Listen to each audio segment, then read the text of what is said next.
तकरीर के लिए मेहजबीन मस्तानिया चहारून वो आए और तकरीर करें। अस्सलाम वालेकुम वरहमतुल्लाहि वबरकातुहू। देशभक्तों के बलिदान से स्वतंत्र हुए हैं हम। कोई पूछे कौन हो तो गर्व से कहेंगे भारतीय हैं हम। साथियों, आज का ये ऐतिहासिक दिन जिस दिन हमारे देश का संविधान लागू हुआ।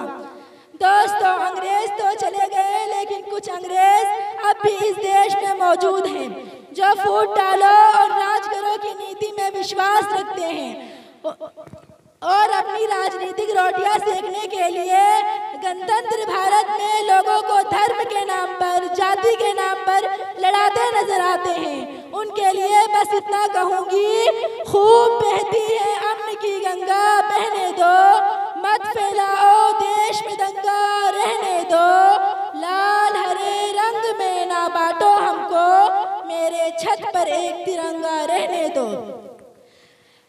आज हमारे देश में विभिन्न प्रकार की समस्याएं हैं।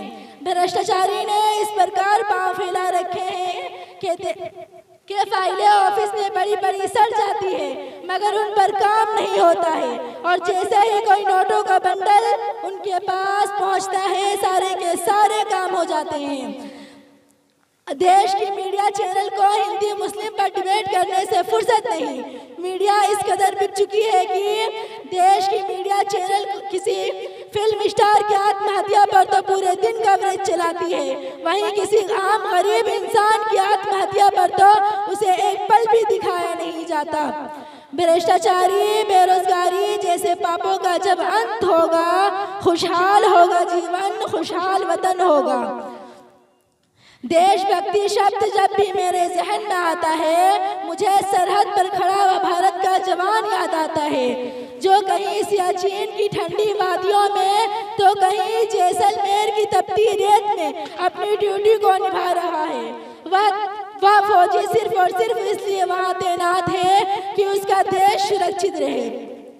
अगर मुझसे कोई देशभक्ति की परिभाषा पूछे तो मैं सिर्फ और सिर्फ इतना कहूंगी कि अगर आपके दिल में उस सरहद पर खड़े फौजी के समान अपना जान समर्पण है और आप अपने देश से प्रेम करते हैं और आप अपना कार्य पूर्ण निष्ठा और ईमानदारी के साथ करते हैं, तो आप सही मायने से सच्चे राष्ट्रभक्त हैं।